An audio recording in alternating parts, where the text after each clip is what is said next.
Selamat pagi, selamat siang, dan selamat malam, teman-teman dan dosen pengampuh mata kuliah Bahasa Inggris Ekonomi, Pak Adi Mursalin. Perkenalkan saya, nama saya Leontius, NIM saya 21104-17342. Saya dari kelas Manajemen 1, jurusan Manajemen, Fakultas Manajemen Ekonomi. Pada kesempatan ini, saya akan membaca apa itu manajemen atau Reading What is Management untuk ulangan akhir semester pada tanggal 25 Januari 2022. Yang pertama-tama bahasa Inggris. What is management? Management is essential for an organized life and necessary to run all types of management. Good management is the backbone of successful organizations. Managing life means getting things done to achieve life's objective, and managing an organization means getting things done with and through other people to achieve its objective. Whether management is an art or science will continue to be a subject or debate. However, most management thinkers agree that some from a formal academic management background helps in managing successfully.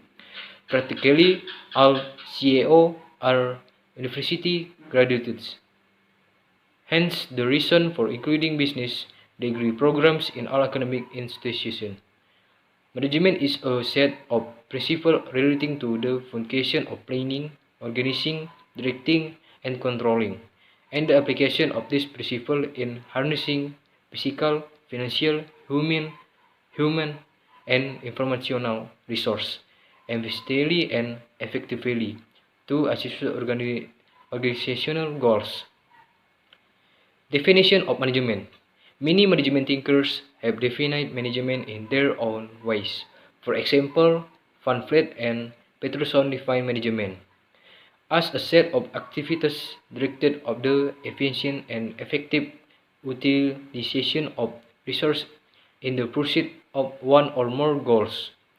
Mickinson, Mosley, and Pietri define management as working with human, financial, and physical resources to achieve organizational objectives by performing the planning, organizing, leading, and controlling function.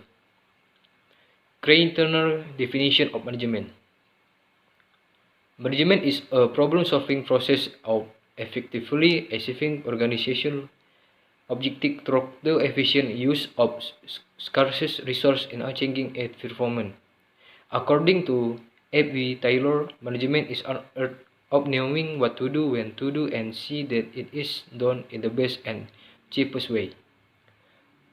According to Harold Kohns, management is an art of getting things done through and with the people in formally organized groups. It is an art of creating an environment in which people can perform and the individual and can cooperate towards attainment of group goals. A leader has certain inherent qualities and traits which assist him in playing in a directing role and wielding commanding influences with others. Leadership is an integral part of management and plays a vital role in managerial operation. While management is an integral component of technical as well as social process, the practice of management is as old as human civilization. However, the study of management is a systematic and scientific by a distinct body of knowledge is only of recent origin. Management in some form or another is an integral part of living and is essential wherever human efforts are to be undertaken to achieve desired objective. The basic ingredients of management are always at play, whether we manage our lives or our business. For example, let us look at the managerial role of simple housewife and how she uses the managerial ingredients in managing the home. First, she appraises her household and its needs. She forecasts the needs of the household for a period of a week or month or longer. She takes stock of her resource and any constraints on this resource. She plans and organizes her resource to obtain the maximum benefit out of this resource. She monitors and controls the household budget and expenses and other activities in a large household. She divides the work among other members and coordinates their activities. She encourages and motivates them to do their best in completing their activities. She is always search of improvement, mention goals, resources, and means to attain these goals. The ingredients generally are the basic foundation of management. Management can be defined in detail in the following categories. Number 1, management as a process. Number 2, management as an activity. Number 3, management is a discipline. Number 4, management as a group. Number 5, management as a science. Number 6, management as an art. Number 7, management as a profession. The concept of management is as old as the human race itself. The concept of family itself required that life be organized and resources of food are apportioned in a manner so as to maximize the utility of such resource. Taking proper steps to safeguard the family from attacks by wild animals, planning on where to go fishing and hunting and whom to go with, organizing the group into chiefs and hunting and fishing bands where chiefs gave direction, and so on are all subtle ingredients of management and organization. A study of various people around the world show good example of organizational structure and organizational evolution over the years. A village opened a market in a thrift and large department store in a modern city serves the same needs is in a similar fashion. With is putting things together that people need. While the tribal organization was simple in nature, the modern organization is much more sophisticated and complex with many technological innovations.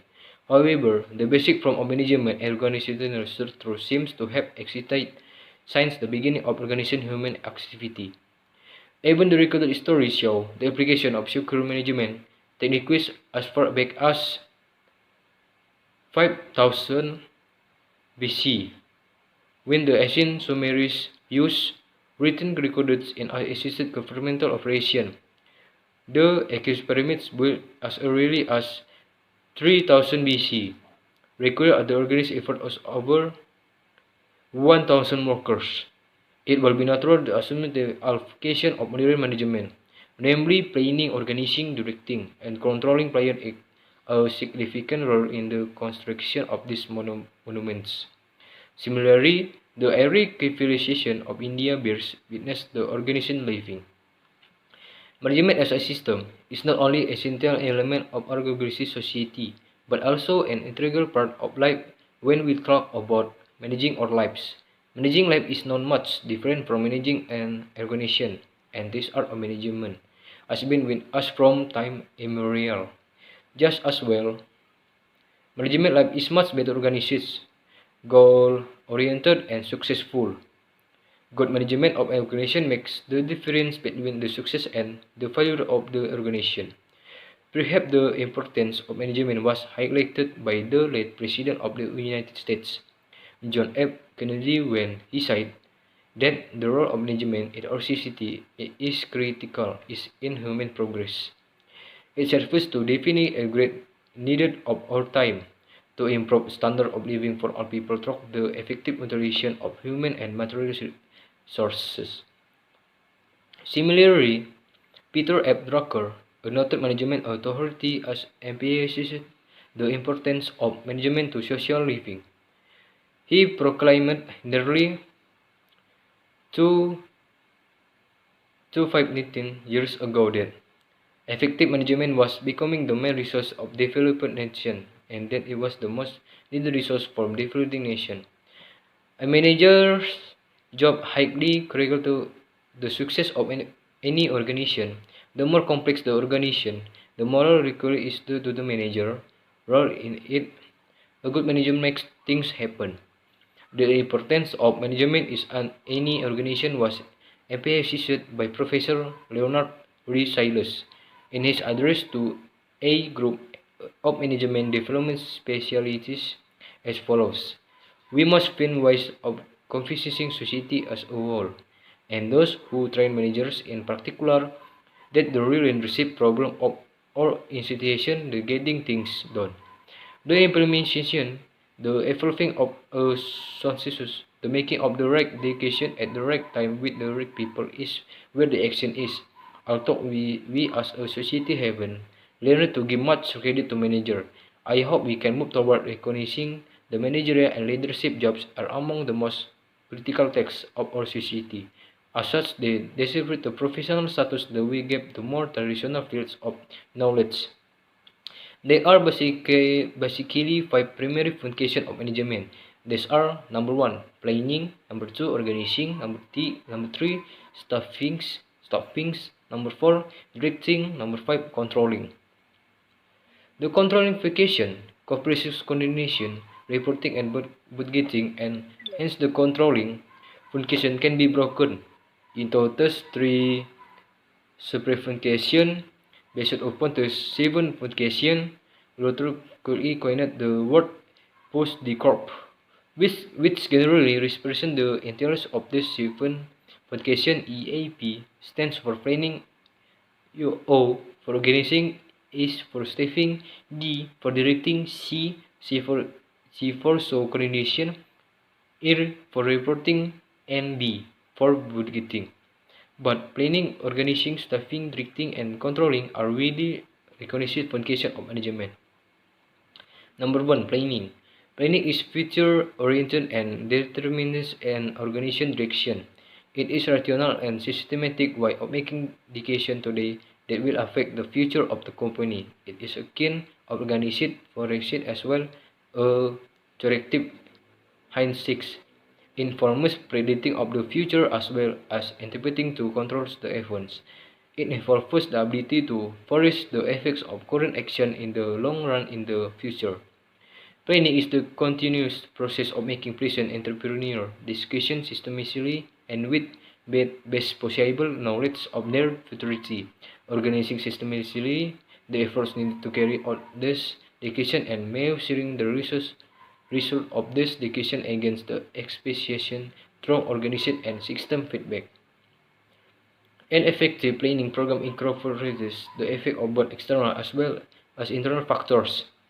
The internal factors are shortage of resource, both capital and material, general economic trends as far as interest rates and inflation are concurrent, dynamic technological and advancements, increased government regulation regarding community interests, stable international political environments. The internal factors that affect planning are limited growth opportunities due to saturation, recurring diversification, changing patterns of the workforce, more complex organizational structures, decentralization. Number two, organizing. Organizing requires a formal structure of authority in the direction and flow of such authority through which work subdivision and definite arranged and coordinated so that its part relates to the other part in a united and coherent manner so as to intend to prescribed objective. According to Henry Fayol, to organize a business is to provide it with everything useful or its functioning, e.a. raw material, tools, capital, and personals. Thus, the vocation organizing involves the definition of activities that need to be done in order to reach the company goals, assigning those activities to the proper personnel, and directing the necessary authority to carry out these activities in a coordinated and sufficient manner. It follows therefore the vocation of organizing concrete with identifying the text that must be perfect and grouping them whenever necessary the text to the personnel when defining their authority and responsibility. Dictating this authority to these employees, establishing a relationship between authority and responsibility, coordinating these activities. 3. Staffing. Staffing is the function of hiring and retaining a suitable workforce for the enterprise both at managerial as well as non-managerial levels. It involves the process of recruiting, training, developing, compensating, and evaluating employees and maintaining this workforce with proper incentives and motivation. Since the human element is the is the most vital factor in the process of management. It is important to recruit the right personnel. According to Coach Ian O'Donnell, managerial function of staffing involves meaning the organization, structure, through the proper and effective selection, appraisal, and development of personnel to fill the roles designed in the structure. This function is even more critically important since people differ in their intelligence, knowledge, skill, experience, physical condition, age, and attitudes, and this complicated vocation. Hence, management must understand, in addition to the technical and operational competence, the sociological and psychological structure of the workforce. Number 4, directing. The directing function is concurrent with leadership, communication, motivation, and supervision, so that the employees perform their activities in the most efficient manner possible in order to achieve the desired goals. The leadership element involves using instruction and guiding the subordinates about procedures and methods. The communication must be open, but way so that the information can be passed on the subordinates at the feedback received from them. Motivation is very important since highly motivated people show excellent performance with less direction from superiors. Supervising subordinates would let the continuous progress support as well as assure the superiors that direction are being properly carried out. Number 5, controlling. The function of control consists of those activities that are undertaken to ensure the events do not deviate from the pre-agreed plans. The activities consist of establishing standards for work performance, measuring performance and comparing it to the set standards, and taking corrective action as and when needed to correct any deficiency. According to Cons and O'Donnell, controlling the measurement and correction of performance activities of subordinates in order to make sure the enterprise objective and plans decided to obtain them as being accomplished. The controlling function involves A. Establishment of standard performance. B. Measurement of actual performance. C. Measuring actual performance with the predetermined standard and finding out the deviation. Now, D. Taking corrective action. All these functions of management are closely interrelated. However, these functions are highly distinguishable and virtually unquestionable of the job. It is necessary to put its function separately into focus and deal with it. So that's my reading for the what is management. Itu adalah bacaan untuk apa itu manajemen untuk bahasa Inggris. Sekarang saya akan membacakan terjemahan yang ke bahasa Indonesia apa itu manajemen. Apa itu manajemen? Manajemen sangat penting untuk kehidupan yang terorganisir dan diperlukan untuk menjalankan semua jenis manajemen. Manajemen yang baik adalah tulang punggung organisasi yang sukses. Mengelola kehidupan berarti menyelesaikan sesuatu untuk mencapai tujuan hidup, dan mengelola organisasi berarti menyelesaikan sesuatu dengan dan melalui orang lain untuk mencapai tujuannya. Apakah manajemen adalah seni atau ilmu akan terus menjadi bahan perdebatan? Namun sebagian besar pemikir manajemen setuju bahwa beberapa bentuk latar belakang manajemen akademis formal membantu dalam mengelola dengan sukses. Praktis, semua CEO adalah lulusan universitas. Oleh karena itu, alasan untuk memasukkan program gelar bisnis di semua institusi akademik, manajemen adalah seperangkat prinsip yang berkaitan dengan fungsi perencanaan, pengorganisasian, pengarahan, dan pengendalian, dan penerapan prinsip-prinsip ini dalam memanfaatkan sumber daya fisik, keuangan manusia, dan informasi secara efisien dan efektif untuk mencapai tujuan organisasi. Definisi manajemen. Banyak pemikir manajemen telah mendefinisikan manajemen dengan cara mereka sendiri. Misalnya, Van Vliet dan Peterson mendefinisikan manajemen sebagai serangkaian kegiatan yang diarahkan pada pemanfaatan sumber daya yang efisien dan efektif dalam mengajar satu atau lebih tujuan. Mendelssohn, Mosley, dan Pietri mendefinisikan manajemen sebagai bekerja dengan sumber daya manusia, keuangan, dan fisik untuk mencapai tujuan organisasi dan melakukan fungsi perencanaan, pengorganisasian, memimpin, dan mengendalikan. Definisi manajemen menurut Kreitner. Manajemen adalah proses pemecahan masalah untuk mencapai tujuan organisasi secara efektif melalui penggunaan sumber daya yang langka secara efisien dalam lingkungan yang berubah.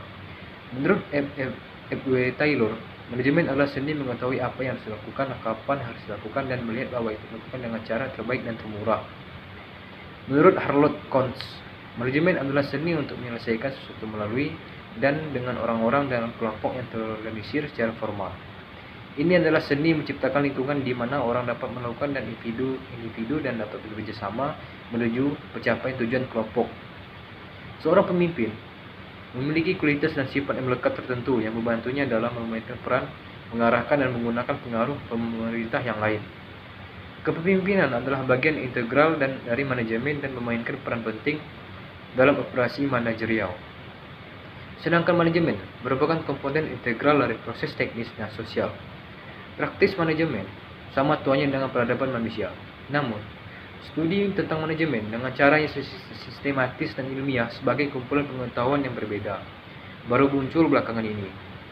Manajemen dalam beberapa bentuk atau lainnya merupakan bagian integral dari kehidupan dan sangat penting dimanapun upaya manusia harus dilakukan untuk mencapai tujuan yang diinginkan. Bahan dasar manajemen selalu berperan. Apakah kita mengelola hidup kita atau bisnis kita? Sebagai contoh, mari kita lihat peran manajerial seorang ibu rumah tangga sederhana dan bagaimana dia menggunakan bahan-bahan manajerial dalam mengelola rumah. Pertama, dia menilai rumah tangganya dan kebutuhannya. Dia memperkirakan kebutuhan rumah tangga untuk jangka waktu seminggu atau sebulan atau lebih. Dia mengambil stok sumber dayanya dan segala kendala pada sumber daya ini. Dia merencanakan dan mengatur sumber dayanya untuk mendapatkan manfaat maksimal dari sumber daya ini. Dia memantau dan mengontrol anggaran dan pengeluaran rumah tangga dan kegiatan lainnya. Dalam rumah tangga besar, dia membagi pekerjaan di antara anggota lain dan mengorganisasikan kegiatan mereka. Dia mendorong dan memotivasi mereka untuk melakukan yang terbaik dalam menyelesaikan kegiatan mereka. Dia selalu mencari perbaikan, menyebutkan tujuan, sumber daya, dan sarana untuk mencapai tujuan ini. Unsur-unsur tersebut pada umumnya merupakan fungsi dasar dari manajemen. Manajemen dapat didefinisikan secara detail dalam kategori berikut. 1. Manajemen sebagai proses. 2. Manajemen sebagai kegiatan. 3. Manajemen sebagai disiplin. 4. Manajemen sebagai grup. 5. Manajemen sebagai ilmu. 6. Manajemen sebagai seni. 7. Manajemen sebagai profesi. Konsep manajemen setua umat manusia itu sendiri. Konsep keluarga itu sendiri mengharuskan kehidupan diatur dan sumber daya makanan dibagi sedemikian rupa untuk memaksimalkan penggunaan sumber daya tersebut. Mengambil langkah-langkah yang tepat untuk melindungi keluarga dari serangan binatang buas, merencanakan kemana akan pergi memancing dan berburu dan dengan siapa.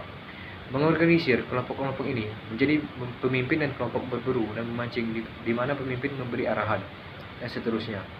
Semuanya adalah bahan halus dari manajemen dan organisasi. Sebuah studi dari berbagai orang di seluruh dunia menunjukkan contoh yang baik dari struktur organisasi dan evolusi organisasi selama bertahun-tahun.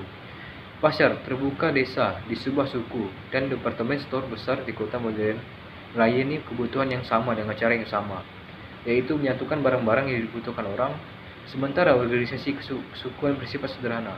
Organisasi modern jauh lebih canggih dan kompleks dengan banyak inovasi teknologi. Namun, bentuk dasar manajemen dan struktur organisasi tampaknya sudah ada sejak awal aktivitas manusia yang terorganisir.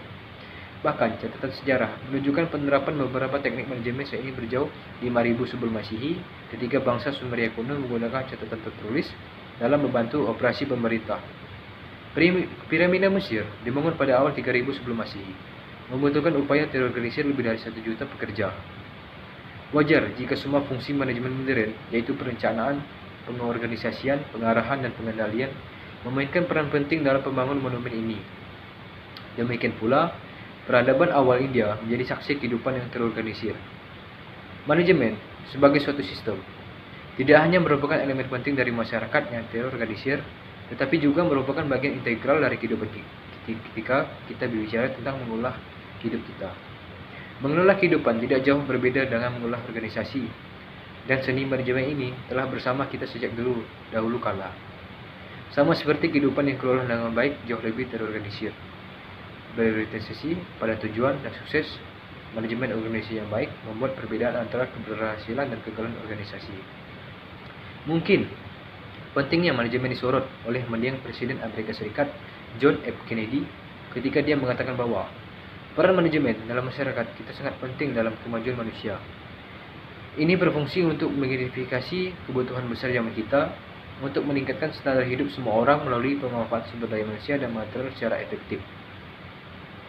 Demikian pula, Peter F. Drucker, otoritas manajemen terkenal, telah menekankan pentingnya manajemen untuk kehidupan sosial. Dia menyatakan hampir 25 tahun yang lalu bahwa manajemen yang efektif menjadi sumber daya utama negara-negara maju, dan itu adalah sumber daya yang paling dibutuhkan untuk negara-negara berkembang. Pekerjaan seorang manajer sangat penting untuk keberhasilan organisasi manapun. Semakin kompleks organisasi, semakin penting peran manajer di dalamnya. Manajer yang baik membuat sesuatu terjadi. Pentingnya manajemen dalam organisasi manapun ditekankan oleh Profesor Leonard R. Silas dalam pidatonya kepada sekelompok spesialis pengemban manajemen sebagai berikut.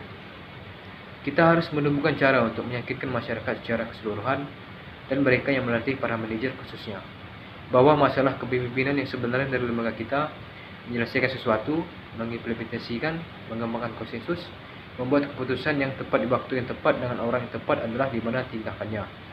Meskipun kita sebagai masyarakat belum belajar untuk memberikan banyak penghargaan kepada manajer, saya harap kita dapat bergerak menuju pengakuan bahwa pekerjaan manajerial dan kepemimpinan adalah salah satu tugas paling penting dari masyarakat kita. Karena itu, mereka layak mendapatkan status profesional yang kami berikan pada bidang pengetahuan yang lebih tradisional. Pada dasarnya, ada 5 fungsi utama manajemen. Adalah 1. Perencanaan, 2. Perorganisasian, 3. Kepegawaian, 4. Penyutradaraan, 5. Mengontrol. Fungsi pengendalian terdiri dari koordinasi, pelaporan, dan penganggaran, dan karenanya fungsi pengendalian dapat dipecah menjadi 3 fungsi terpisah ini.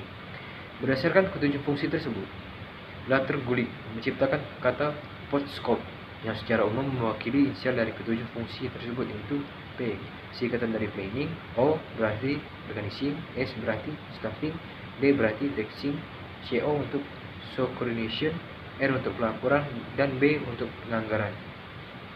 Tapi perencanaan, pengorganisasian, kepegawaian, pengarahan, dan pengendalian adalah fungsi manajemen yang diakui secara luas. Pertama, perencanaan. Perencanaan berorientasi pada masa depan dan menentukan arah organisasi. Ini adalah cara untuk rasional dan sistematis untuk membuat keputusan hari ini yang akan mempengaruhi masa depan perusahaan. Ini adalah semacam tinjauan ke masa depan yang terorganisir serta tinjauan ke belakang yang korektif. Ini melibatkan memprediksi masa depan serta mencoba untuk mengontrol peristiwa. Ini melibatkan kemampuan untuk meramalkan efek dari tindakan saat ini dalam jangka panjang di masa depan. Perencanaan adalah proses berkelanjutan. Membuat keputusan kewirausahaan saat ini secara sistematis dan dengan pengetahuan terbaik tentang masa depan mereka.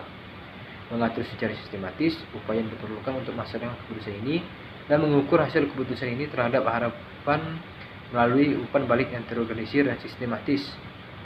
Program perencanaan yang efektif menggabungkan efek dari faktor eksternal maupun internal. Faktor eksternal adalah kekurangan sumber daya, baik modal maupun material, tren ekonomi umum sejauh menyangkut suku bunga, dan inflasi, kemajuan teknologi yang dinamis, peningkatan peraturan pemerintah mengenai kepentingan masyarakat, lingkungan politik internasional yang tidak stabil, dan lain-lain. Faktor internal yang mempengaruhi perencanaan adalah peluang pertumbuhan yang terbatas karena kejenuhan yang membutuhkan diversifikasi, perubahan pola tenaga kerja, struktur organisasi yang lebih kompleks, desentralisasi, dan lain-lain. 2. Pengorganisasian. Pengorganisasian memerlukan struktur wewenang formal dan arah serta aliran wewenang yang melaluinya pembagian kerja ditetapkan, diatur, dan dikoordinasikan sedemikian rupa sehingga setiap bagian berhubungan dengan bagian lain secara terpadu dan koheren untuk mencapai tujuan yang ditentukan. Menurut Henry Fayol, untuk mengatur bisnis adalah menyediakan segala sesuatu yang berguna atau fungsinya, yaitu bahan baku, peralatan, modal, dan personel. Dan dengan demikian fungsi pengorganisasian melibatkan penuntut kegiatan yang perlu dilakukan untuk mencapai tujuan perusahaan, menugaskan kegiatan ini kepada personel yang tepat, dan mendelegasikan wewenang yang diperlukan untuk melaksanakan kegiatan ini secara terkoordinasi dan kohesif. Oleh karena itu, fungsi pengorganisasian berkaitan dengan mengidentifikasi tugas-tugas yang harus dilakukan dan mengelompokkannya bila diperlukan. Menugaskan tugas-tugas ini kepada personal sambil mendefinisikan wewenang dan tanggung jawab mereka. Mendelegasikan wewenang ini kepada karyawan ini, membangun hubungan antara wewenang dan tanggung jawab, mengkoordinasikan kegiatan ini. 3. Kepegawaian. Staffing adalah fungsi mempekerjakan dan mempertahankan tenaga kerja yang sesuai untuk perusahaan, baik di tingkat manajerial maupun non-manajerial. Ini melibatkan proses perekrutan, pelatihan, pengembangan kapasitas dan evaluasi karyawan, dan mempertahankan tenaga kerja ini dengan insentif dan motivasi yang tepat. Karena unsur manusia merupakan faktor yang paling vital dalam proses manajemen, maka penting untuk merekrut personel yang tepat. Menurut Coates dan O'Donnell, fungsi manajerial kepegawaian melibatkan pengurus struktur organisasi melalui pemilihan, penilaian, dan pengembangan personel yang tepat dan efektif untuk mengisi peran yang dirancang dalam struktur. Fungsi ini bahkan lebih penting lagi karena orang-orang berbeda dalam kecerdasan, pengetahuan, keterampilan, pengalaman, kondisi fisik, usia, dan sikap mereka. Dan ini memperumit fungsi tersebut. Oleh karena itu, manajemen harus memahami selain kompetensi teknis dan operasional, struktur sosiologis dan psikologis tenaga kerja. 4. Penyutradaraan. Fungsi pengarahan berkaitan dengan pimpinan, komunikasi, motivasi, dan pengawasan agar para pegawai melakukan kegiatannya dengan cara yang seefisien mungkin untuk mencapai tujuan yang diinginkan. Unsur kepemimpinan melibatkan mengeluarkan instruksi dan membimbing bawahan tentang prosedur dan metode. Komunikasi harus terbuka dua arah sehingga informasi dapat disampaikan kepada bawahan dan umpan balik yang terima dari mereka. Motivasi sangat penting karena orang yang bermotivasi tinggi menunjukkan kinerja yang sangat baik dengan arahan yang kurang dari atasan. Mengawasi bawahan akan menghasilkan laporan kemajuan yang berkelanjutan serta meyakinkan atasan bahwa arahan sedang dilakukan dengan benar. 5. Mengontrol. Fungsi pengendalian terdiri dari kegiatan-kegiatan yang dilakukan untuk memastikan bahwa kejadian-kejadian tersebut tidak menyimpang dari rencana yang telah disusun sebelumnya. Kegiatannya terdiri dari menetapkan standar kinerja, mengukur kinerja, dan membandingkannya dengan standar yang ditetapkan, dan mengambil tindakan korektif jika diperlukan untuk memperbaiki penyimpangan. Menurut Coates dan O'Donnell, pengendalian adalah pengukuran dan koreksi aktivitas kinerja bawahan untuk memastikan bahwa tujuan dan rencana perusahaan yang diinginkan untuk mendapatkan tercapai. Fungsi pengendalian meliputi sebuah penetapan kinerja standar, pengukuran kinerja yang sebenarnya, mengukur kinerja sebenarnya dengan standar yang telah ditentukan dan mengetahui penyimpangannya, mengambil tindakan korektif. Kelima fungsi manajemen ini saling terkait erat, namun fungsi-fungsi ini sangat tidak dapat dibedakan dan hampir tidak dapat dikenali dan di tempat kerja. Namun, penting untuk menetapkan setiap fungsi secara terpisah ke dalam fokus dan menanganinya. Inilah bacaan saya untuk terjemahan bahasa Indonesia yang itu apa itu manajemen, what is management untuk bahasa Inggris. Sekian untuk bacaan reading bahasa Inggris dan terjemahan bahasa Indonesia apa itu manajemen. Sekian dan terima kasih.